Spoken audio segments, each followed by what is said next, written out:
All right, everybody, so this is the Meta Tactical Apex pistol caliber carbine for your Glock that's gonna make the ATF cry. Well, there is a lot to digest and go over when it comes to the Meta Tactical Apex here, like what makes it any different than other options that are already out there?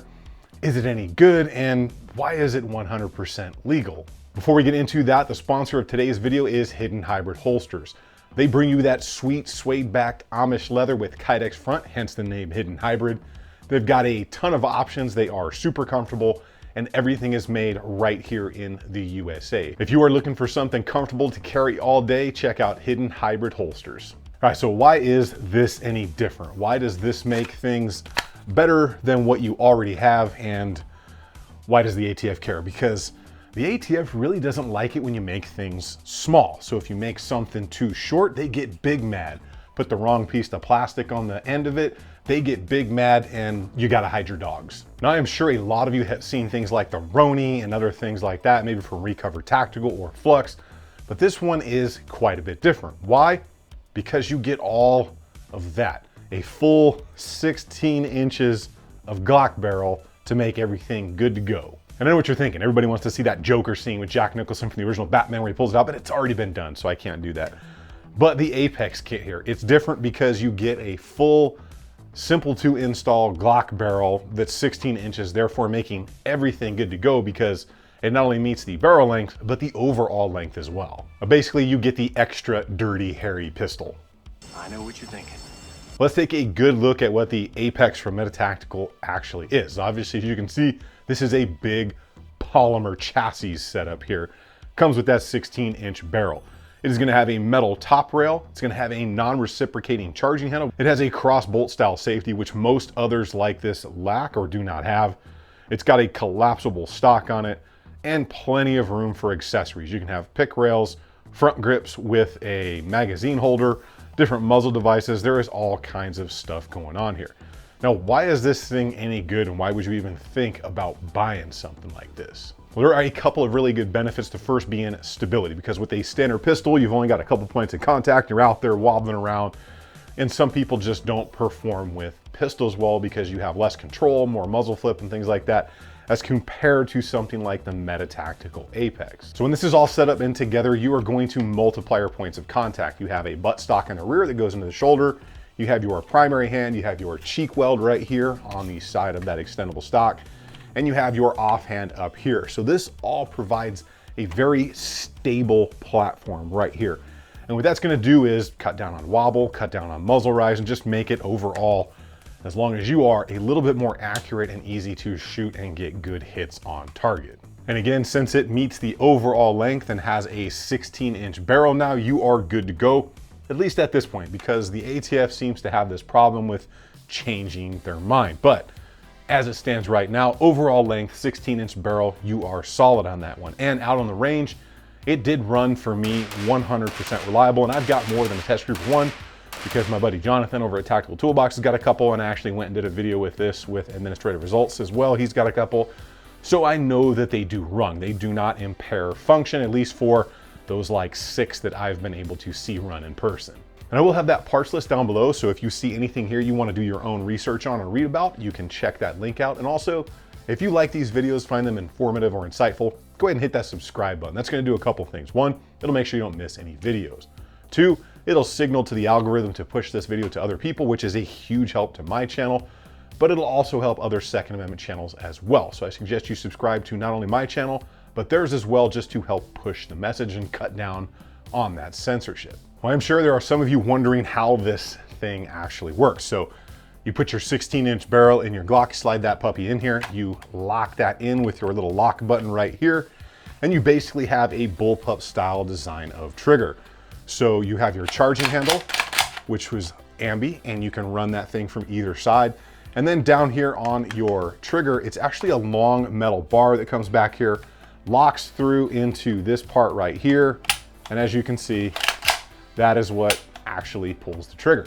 And one of the cool things is it actually has a safety on it right here. So it's not in the best place, but you know, you can actuate it fairly easily. And it's definitely better than not having a safety, because really when I think about this, this is something that makes a pretty cool backpack gun. As far as the stock out on the back end, you just have your little lever right here so you can collapse and extend that stock to your heart's content. You've got a metal pick rail across the top so you can mount any optic you want. And there are all kinds of varying accessories from muzzle devices to pick rail sections to foregrips with a magazine holder right there. So overall, there's just a lot to work with, and it is really just super easy to get up and running. As far as your magazine release, it's just right here on the side, contacts your factory one on the frame, and you are gonna be good to go. And then you do have some space in here where you can still work the slide release if you want to, but honestly, it's easy right there doing it with the charging handle, again, from either side. I've got a few hundred rounds through this specific one right here with the Glock 45 in it because I not only did the video with admin, but I also filmed my own footage for this video. So overall ran 100% reliable out on the range. It definitely ups the standard level of a Glock pistol. You have more points of contact. It is super easy to stay very stable. Is it faster than a pistol? I don't think so. I'm probably faster than a pistol than I am with something like this, but you're giving up a little bit of speed for a lot more stability, especially when you start talking about distances of greater than probably like 25 to 30 yards.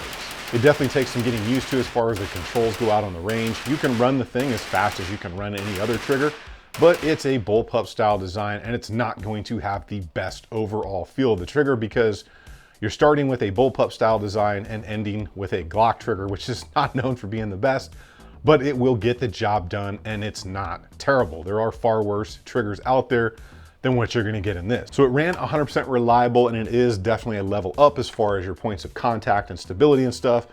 Now, were there any problems? Now with mine, absolutely not. I did not have any problems with it at all. When I was filming the video with administrative results, if his video is out by then, I will tie that in. We were doing some drop testing and we did break the tabs on the rear section right here that lock it in, so it would no longer collapse and close over the rear. So I'm not assuming you're going to be doing shoulder height drops with this thing, but if you do, you're probably going to break that up there.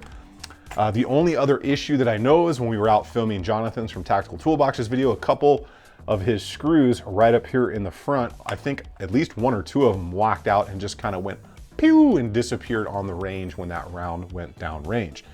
Other than that, those are the only issues that I know of. And like I said, I think I've got one, admin's got a one or two, and Jonathan has at least two, and I know those were the only issues I've heard of so far. So who is this thing actually for? Because it's been said that bullpup people are a little bit strange, but that's okay. There's nothing wrong with liking what you like and being just a little bit different. So when I think about something like this, it is a little bit of a force multiplier in the way of stability and stuff like that, but it's really for a specific group of people. Maybe you live in a restrictive state where you can't own certain rifles or rifles period at a certain length or shortness, and maybe this really does fit the bill to kind of bring you into the fold with having a more rifle-esque style thing out there while remaining legal.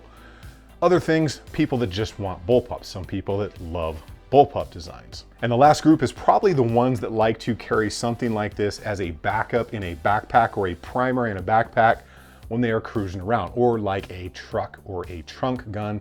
And that really is the place where I probably see it. Me personally, you throw this in the truck with you and you've got a little bit something more than a standard pistol. Now, price-wise on this thing, it's around $499. Now I know that sounds like a lot of money, but it's kind of actually well done as compared to a lot of the other designs like this that I've seen. And if you do a little bit of reading at the parts list, there's a way to bring that number down.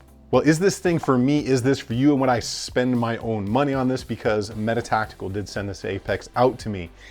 And it's a little bit different for me because I live in a free state. I've got a bunch of not only SBRs, but I've got a bunch of things like the CMMG Banshee. So when I look at that, I don't really have a need that is fulfilled by this thing. However, if you live in one of those restrictive states and you can't have certain things, and this gets you around that and into something like this, or maybe you can't afford like a CMMG Banshee or spending $1,500 and $1,600 on something cool like that, this gets you into something that's a little bit more stable, gives you a little bit more of an ability at a distance. You get the 16-inch barrel and everything. However, would I buy it? I don't know. I think if I lived in a restrictive state or something crazy like that, I probably would go for something like this. But since I'm spoiled, I don't really need it. The question is, would it fulfill your needs? Make sure you let me know in the comments what your thoughts are on the Meta Tactical Apex kit here. Huge thank you to all of my Patrons. It's because of you a lot of stuff happens here on the channel. Couldn't do it without your support. Make sure you subscribe to the channel, help spread the message. Keep doing it on the range. Remember, if you stay ready, you ain't got to get ready. I will see you all on the next one.